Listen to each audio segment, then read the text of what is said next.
Exercise 4. Great Names in British History. You will hear some great names in British history.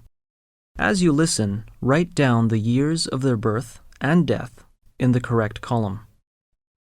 Henry VIII was born in Greenwich Palace in London in 1491.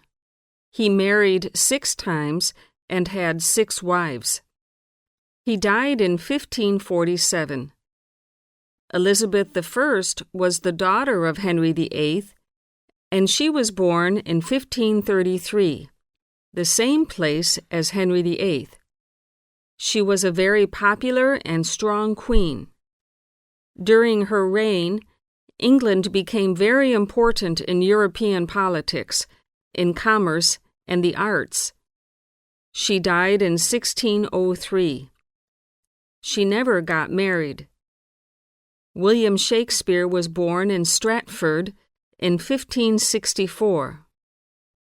By 1603, the year when Queen Elizabeth I died, Shakespeare was already the leading poet and dramatist of his time.